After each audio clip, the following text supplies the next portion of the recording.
Hey everybody, this is Steven from PopCultureMaven.com. We're back with this week's new comic book reviews, and it's kind of a smaller week. Not a lot of big new titles. Marvel actually had a lot of number ones, which is a surprise because they haven't had a lot lately.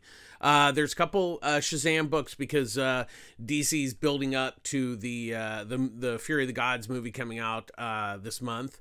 And so we'll just get going. So first up, we have Shazam Thundercrack, young adult trade paperback, written and drawn by Yudi Micardo. So I want to preface this with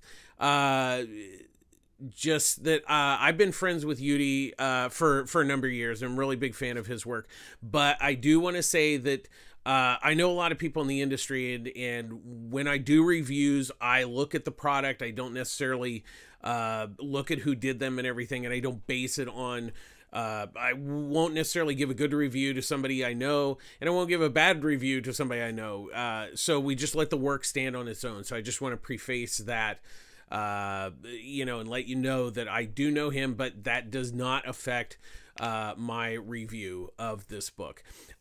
So with that being out of the way, Yudi has done a lot of young adult books. He's actually done really well. I mean, he started off with Rocket Salvage and a few other comics, but then he kind of went into like the young adult where he did he's done Chunky, he's done Hero Hotel, he's done Sci-Fu, which I believe there's two of those. I know there's two Chunky novels.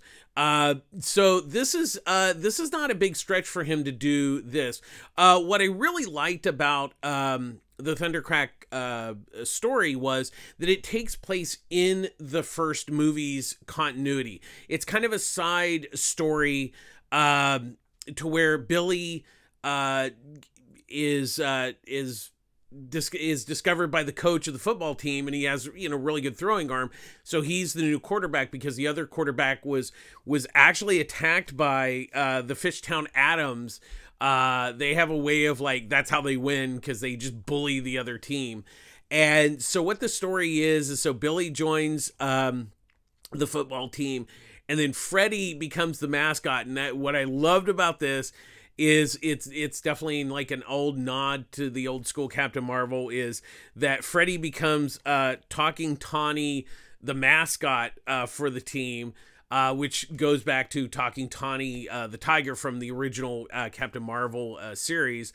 And so basically what it just takes place in the story. We find out how Billy and Freddy got the Xbox. So there's that, how he builds that into the first story. And so what it is so the other team's coach decides to he gets involved with Savannah Labs, and so they turn them into like super robot jocks. And so Shazam has to come and save the day, and actually, Freddy helps him along the way, just like in the film.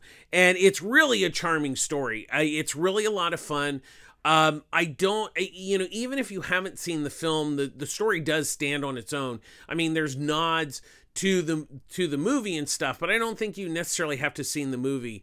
Like I said, the story's a lot of fun. It's really compelling. It's a great all ages books, which I'm a huge fan of all ages books, and I think they're really, really important to the industry. But even that being said, I'm obviously not a young adult reader, and I loved it. And the other thing is, Yudi's artwork is just really, really charming. It's spot on. He really captures the feel of Shazam, not only the movie, but it really kind of reminded me of when Jeff Smith did his take on Shazam back in the 90s, which is really wonderful. It's Shazam versus the Monsters of Evil, or Monster Society of Evil. And if you haven't read that, check it out. But Yudi really, really nails this on many different levels. And like I said, it's definitely, kind of aimed for the younger audience, but I really loved it, and I think anybody who's a fan of Shazam's really going to enjoy this. The other thing is he doesn't talk down, and that's what really makes a good all ages book or comic, is that you don't talk down to kids. You just make a fun, good story, and he really does that here.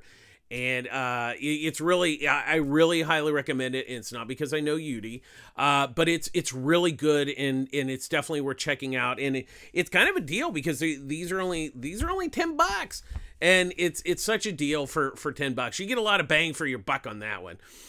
So definitely that is one of the high big picks of the week. So definitely head to your local comic shop and pick that up.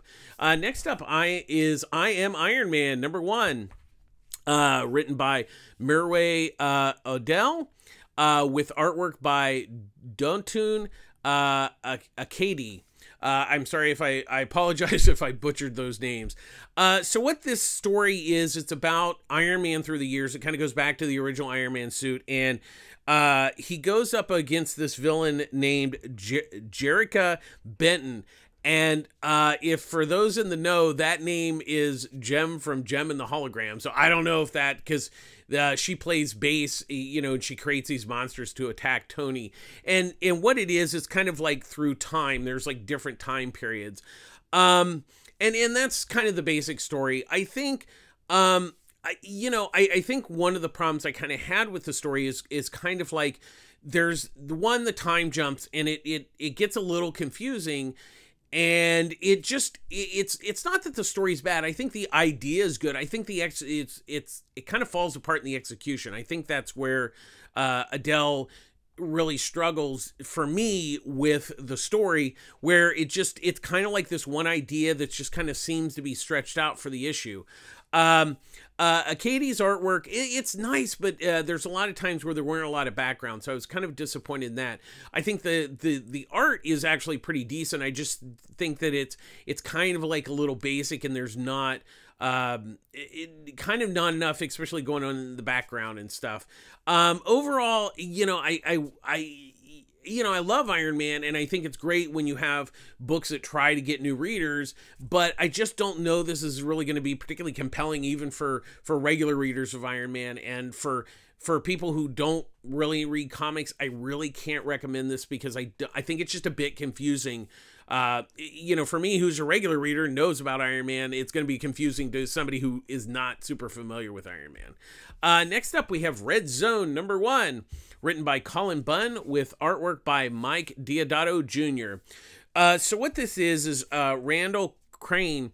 He's a professor of Russian studies, and so the government comes to him because he's been to Russia a number of times, and he understands like the culture and everything. They come to him, and there's a person that he has met in the past, Elena Sidorov. And they said, she wants to basically defect. That's kind of the thing. So he goes and meets her with like the spec op team, and they go to the restaurant, and they basically the spec op team gets they get attacked. She brings her daughter because she wants to save her daughter, and she gets killed, but the professor saves the daughter. And I do not want to spoil the ending, but there's a big twist at the ending, that the professor is maybe not quite what we seem. He's not a Russian spy or anything like that, but there's a big twist, and it's actually a really neat twist. I actually really enjoyed this. I thought Bunn's story was really good. He set it up really well, and that's really the big key, especially for a first issue. He kind of gets the exposition out of the way, explaining, the professor and all that kind of stuff, and then he sets up with the spec ops, and it's really quite fascinating. It's really it's a spy espionage type story, and it's actually a lot of fun and gets off to a good start. And of course, Diodato Jr.'s artwork is great. He's a really wonderful artist, and once again, there's a lot of times where people are just talking, and he's just a really good artist, and he really brings this story to life. It's really worth checking out. I really enjoyed it this week.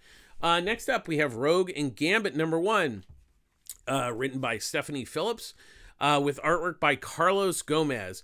So what this is Rogue and Gambit have kind of been teamed up before, And what it is Destiny comes and says, hey, there's something going on that you guys need to figure out. You know, she doesn't quite tell him all the story. She just says, hey, you have to go to Manifold, and, you know, he needs your, you know, you need to get him to help you. And what it is villains are being kidnapped, and that's pretty much the basic story. I'm usually a fan of Phillips scripts, but, you know, this was okay. It wasn't great. It wasn't terrible. It was just okay. You know, it seems like, you know, it's kind of a typical, you know, X-Men story. You know, there's obviously some continuity with the whole Krakatoa thing that, if you haven't been following, I don't think you'll be too lost, but there is some things that, like, obviously have gone before that sets the story up. Gomez's art's really nice. It's a really good looking book. I just think that it's just kind of okay. And I think with as many comics that come out, and especially the cover price, I don't think okay is going to cut it. I mean, if you're an X-Men fan, you're probably going to be fine with this. But I think if you really are not like a super big X-Men fan, I just don't think this one's really gonna cut it for you. Next up, we have Where Monsters Lie, number 2, written by Kyle Starks with artwork by Peter Kowalski. So what this is so we find out that the agent, Connor Hayes, back in the past, like 20 years ago, saw the murder. Daniel Dawson did a murder at like a carnival. And so he's basically built his whole career about finding, you know, the grandma and Dawson. And so that, you know, when the kid from the first issue gets away from the, you know, kind of the suburbia, you know, murder town or murder street, he's like, okay, I found him. So he takes the police there, and it does not turn out well because basically they try to capture these murderers, kind of know what they're doing, and it just goes badly. This book is a lot of fun. It's really wild. The first issue was really great. The second issue built nicely on the first issue, and it just like all hell breaks loose, and it's just wild. And Kowalski's artwork just really just brings it all to life. I mean, Stark is really having a wild time. I mean, it's this clash of like serial killers and you know, the real, you know, like Desperate Housewives, you know, where there's kind of that normal suburbia kind of thing, but yet it's a suburbia street where, you know, serial killers live. And it's just, Starks is just going like, it flies off the rails, but totally in a good way. I'm loving the story. The artwork's really good. Definitely check this book out. It's well worth checking out. Next up, we have Cosmic Ghost Rider number 1. Written by Stephanie Phillips, with artwork by Juan Cable. So what it is which I didn't know. So Frank Castle, the Punisher, is now Cosmic Ghost Rider. And so what this story does is he's trying to kind of live a normal life. He doesn't want to be Cosmic Ghost Rider, but a hunter comes because he wants revenge for people he knew, and then you find out that it's all, oh well, it's just a dream. And you're just like, okay. And then there's a backup story, you know, that kind of delves into his whole thing. You know, once again, I feel bad because Stephanie Phillips, I mean, it's decently written, but I think it's just kind of like, okay. It didn't really impress me that much. I mean, it was all nice and everything, but it was like, okay, that's nice, but what's the point? And unfortunately, that's really where the story kind of land. Cabal's artwork's actually, it's a really nice looking book. It's just kind of like, okay. And, you know, once again, okay, just really doesn't cut it for the most part. Next up, we have Phantom Road number 1, written by Jeff Lemire and with artwork by Gabriel Walta. So what this is there's a truck driver, Don, who, he's driving along, and then this car, is on the wrong side of the road, and he doesn't crash into it, but it crashes. And Birdie, the girl that's in the car, she survives. But there's in the back of the truck, or they find in the road after the crash, there's this artifact, and Don goes up and touches it, and they get transported to this other world that kind of looks like their world, but it's completely different. And there's like these weird, like zombie monsters or whatever. And so it's just really weird, but it's like a good weird. So they're basically, there's kind of trapped in this alternate universe type thing with these things that are coming after them. And so they got to figure out, one, what's going on and how the hell do they get back home. So that's really the basic setup here. As always, I'm a big fan of Lemire. This is really, it's a good solid first issue. It sets things up really well, sets up the mystery. Walter's artwork is really, really nice. It's a really good looking book. It's off to a really nice start, and I really enjoyed this first issue. It's kind of it's kind of like a Twilight Zone type story, at least in this first issue kind of setup. So I think it's worth checking out this week. I definitely enjoyed it. Next up, we have Sandman Presents Deadboy Detectives #3, written by Pornsak Pochette, with artwork by Jeff Stokely. So this issue, last issue, Charles got attacked by the Caterman Thong ghost. They're like these little ghosts, and they attacked him, and it's weird because it's like, well, wait a second. Apparently ghosts can attack another ghost. So, Edward's basically kind of been, he's kind of sick and wounded. And so Edwin is, has to take the other ghost kids from LA, and they're trying to find out the mystery and why these little monsters are coming after them. And we also get to see Melvin, the one kid who doesn't really do a lot. He turns into like a ghost snake. And so there's that. It's really a wild issue, but it really, what I love is, Pichotte is really building on this story. It just has a really good story arc that I'm really enjoying. It's a good, it's basically kind of a murder mystery, but with ghosts. So that's basically the premise here. And I really love Stokely's artwork. It really, really does a great job. The snake is really wonderful, and the little ghost monsters are they're creepy looking. I'm really enjoying this book. This is some of the Sandman Presents books have kind of been up and down, but I'm really enjoying this. Pichotte and Stokely are just really delivering a really good story on this, and it's definitely worth checking out. Next up, we have Hallows Eve #1, written by Erica Schultz, with artwork by Michael Dowling. So what it is Janie Goodley, I guess this spins out of Spider-Man, but the good thing is you kind of don't, they give you enough to what's going on. She has a bag full of masks, and when she puts a mask on, it kind of turns her, like, she puts a Wolfman mask, it turns her into a werewolf. There's one where it's like a ghost, so she's able to, go through walls and stuff. And so what you find out is, one, she's been accused of murder. So her billboard, so she puts on a Marilyn Monroe mask and looks like Marilyn Monroe because she wants to not be found and blend in. And what she's trying to do is raise money for bail for her boyfriend that's been captured in jail. So that's kind of the basic premise here. Once again, I mean, it was an okay story. It didn't necessarily blow my, socks off, but it was decent. The Dowling's artwork's really nice. It's a really good looking book. I did like that. Once again, it was kind of a setup issue. I thought it was okay. I wouldn't necessarily give it a high recommendation. I think it was decent. It was a little bit better than the other two Marvel books that came out this week, but still kind of like, okay. It's definitely not something I go, oh, you really need to buy. It was okay. Next up, we have Riddler Year 1, written by Paul Dano, with artwork by Steven Subek. So this is like a prequel story to the Riddler from the Batman movie.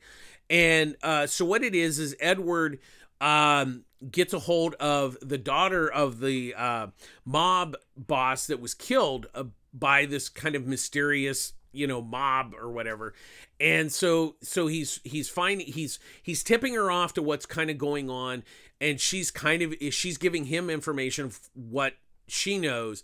And really the big thing this issue is that Edward's able to go into this so there are files that have not been put into the computer and stuff, and there's like this kind of secret stash of files that he's able to get into, and so he's once again he's kind of digging into finding out what's going on with this whole thing, how the rich and the mob are running Gotham.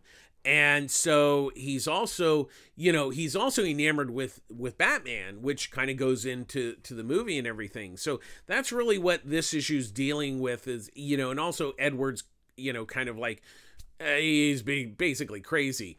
Dano's really doing a good job. I really am quite surprised at how well written this book is. I mean, it's, he obviously knows the character really well, and it's really fleshed out really nicely. Subik's artwork is really, really nice. I really like this book. There's, it's really been a big surprise and really, really nice.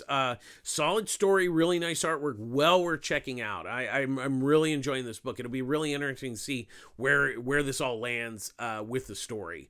So definitely check that out. Next up, we have Human Target number 12, written by Tom King with artwork by Greg Smallwood. So so the great thing about this, and is a bit of a spoiler, so so I'm just warning you, it's a bit of a spoiler, just jump over this if you don't want to hear it. So the nice thing in this issue is basically an epilogue that Christopher Chance he's dead. He is dead at the beginning of this issue. So really it's about the ramifications of Ice and his relationship with her, and how basically she kind of finishes she finishes his case. And I really don't want to say much more than that, but I really, this was really the best way to end it. It wasn't, some miraculous, we cured him, and no, he's dead. And that's what makes this book really good, is that King set out and like there was not really an antidote for this thing. And he is dead, and and Ice is left picking up the pieces of this whole mystery and how and why it came to be. And it's really, once again, it's really fascinating because she goes back to a lot of the key Justice League players that were involved in this. And this has been really a fantastic book. This has been one of my really go-to books for this book, and it's just absolutely been fantastic. King really knocked it out of the park. Smallwood's art has been absolutely stunning in this book. It's a gorgeous looking book. I know, at this point, 12 issues, the odds of finding the first 11 issues are going to be slim. There is a hardcover of the first 6 issues. I know that they're going to reprint the second, in a collection. So, but definitely pick up the collections. This is really King just knocks out of the park, and Smallwood's art just absolutely gorgeous. It's just stunning. Definitely pick it up. And last but not least, we have Shazam! Fury of the Gods special Shazamamily Matters special number 1. So there's a lot of credits here, so bear with me. So there's the first story, Door of Death, is written by Zachary Levi and DJ Catrona, and Colleen Duran with artwork by Freddie Williams II. Then there's Darla's Keeper, written by Faith Herman and Amanda Dilbert, with artwork by Erica Henderson. The Big Game, written by DJ Catrona and Tim Seeley, with artwork by George Corona. There's Crocodile Catastrophe, written by David F. Sandberg and Scott Collins, with artwork by Scott Collins. Time Out, written by Ross Butlers and Josh Trillo, with artwork by Andrew Drillin. Darla'S Birthday, written by Grace Caroline Curry, with artwork by Damon Fulton. Dogtown and Blue Boy, written by Adam Brody and Kenny Porter, with artwork by Mike Norton. And the final story, Leadership Qualities, written by Henry Gayden, with artwork by Scott Goldowski. So the interesting thing is a lot of the cast members actually co-wrote the stories here. So you have Zachary Levi, who plays Shazam, DJ Corona, who is Pedro, Faithy is it plays Darla, the young Darla. Sandberg is the director of the films. Grace plays Mary. Adam Brody plays adult Freddy, and Henry Gayden is the screenwriter from the first film. So what it is, it's this is unusual that where the actors and then the creative people actually are involved with the comics, which I think is great because I mean obviously they're promoting their movie and I get it, but it's nice that they actually have stories to tell. So I'll kind of go through each one, so bear with me. So Door of Death basically goes back to where there's all the doors and stuff, and it's a nice family story where they go into different doors. They end up going to the Door of Death, and the three-headed dog is there. And my favorite thing is that Darla, falls in love with the dog, and she like pets him and gets him on his back and pets his belly, and you're just like, oh my god, the Dog of Death is subdued by Darla, which is great. It's really a fun little story.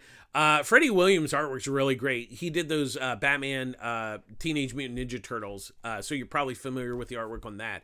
It's really a fun story. Darla's Keeper, once again, Faith Herman, she plays the young Darla. She co-wrote the story, and getting Erica Henderson to draw this story was absolutely perfect. It's just a perfect Darla story. She's doing some artwork. She goes and looks for glitter, and she ends up in, she opens a door to like this magical glitter land with like unicorns and stuff. And it's a super charming story, and it's very much Darla, and I loved it to death. Henderson was absolutely the perfect artist for that. She really captures that. She captures Darla, which is perfect. The big game by Catrona and Seeley. So basically, he wants to watch the football game, and he keeps falling into. He falls into a door trying to get a better signal. He's like, can you hear me now? And so he gets stuck in this, the war between these two fighting fractions. And, he ends up in this, mystical world. He's just trying to get a better signal. He just wants to watch the game. And it's really a fun story. Him and Catrona and Seeley have a lot of fun with the story. Corona's artwork's really, he did Batgirls and Middle West. He's a really great artist. He really captured the fun of this story. The Crocodile Catastrophe is interesting because that one's written by Sandberg and Collins, who Collins does the artwork, and that is a nod to the first movie when they open the door and they see alligators sitting there playing cards. So this is that story of like what's behind the door with the alligators. It's exactly what it is. It's so funny, and Collins. And once again, you're drawing, talking alligators. So Collins really nails it. I really like that. It was a lot of fun. And it was nice that it was a throwback to, a scene from the film. It's kind of like that scene behind the scenes. It was just a lot of fun. Time Out with Eugene, because he's the youngest. Butlers and Trujillo did that story, and it's a lot of fun. It kind of, because he's like Darla and younger, but he's all into computers and stuff, and it just it's kind of one of those things. It's basically kids fighting each other, and they're gonna get you're gonna get a timeout. So that's really what that story is about. The story's a lot of fun. Drillin's artwork's really nice. It's the art overall in this book has been really, really good. It's really nice. There hasn't been any disappointing artwork, which is good. Next up we have Darla'S Birthday, which is written by Grace Caroline Curry, who plays Mary, and it's a story about her getting this special birthday gift, and and she she gets it from a door, and it doesn't go as well. It gets destroyed, but she discovers a door that has talking dinosaurs. So she goes back. She's late for Darla's party, but she makes it, and Darla's just happy because she's there, because she's been out as Mary Marvel. And so Darla's just, you're my present that you're here. And there's a little bit of a little, I don't want to spoil the ending, but it's really charming. It's a really adorable story and a lot of fun. And it's really, Curry did a really nice job on the script. I have to say, for somebody who's known as an actress, she did a really good job. And Fulton's artwork's really, really fun. It really captures the spirit of that story. Dogtown and Blue Boy, written by Brody and Porter, is just, it's a fun Freddy story. Freddy is just, once again, Freddy's a hoot, and they really kind of capture the fun of Freddy. It's a charming little story. It's about Freddy getting a dog, and it's really, or I should say, the adult Freddy gets a dog, and he wants to keep it, but he knows he can't really keep it with the family and everything. And it's and basically Blue Boy is the dog. That's what he names the dog. It's really a fun, cute little story, and it really just, once again, charming. And then the final story, Leadership Qualities, written by Gaydon with artwork by Goldeski, really is about Billy. He's kind of the leader. He's the main guy. He's the first one to become Shazam, before the Marvel family. And so he really struggles because, he's the leader, but he's just a kid. And so it really is a story, kind of about family, and not so much that you need to be a leader, but you need to be part of the family and the group. And that's how, you become a successful team, is that you work together as a team. And then, once again, they're a family, so it's a family team. And it really hits home, because that's really the main part of, the story of Shazam, from the movie. It's really about family, and that's, it's really, it's really it was a nice way to really end the stories, because it really kind of sums up what, the film, tried to do with those characters and everything. Overall, I was actually really impressed with the quality of the writing. Was really good. Once again, they're short stories, so they don't have to go too far. They do well as a short story. The artwork overall it was really nice. There was nothing I thought, oh well, the artwork's, because these anthologies are real crapshoot sometimes. And the thing is, they're also, they're $10. So I always base it on like this only has 8 stories. Usually it's 10 stories, but these ones tend to run a little bit longer. So I think that's why there's only 8. But the page count's the same as the other ones that are $10. I think it's well worth $10, especially if you're a fan of Shazam. And really, once again, I'll give props to the creative team, the actors, actresses, and writer and the director really did a good job of really capturing the spirit of their characters and bringing those into, like, a comic form. And it was a lot of fun. It's definitely worth checking out. Like I said, I know it's $10, but I really found it really fun. And that to me was really what, to me, the purpose of this book is that it's fun, and it hits that perfectly.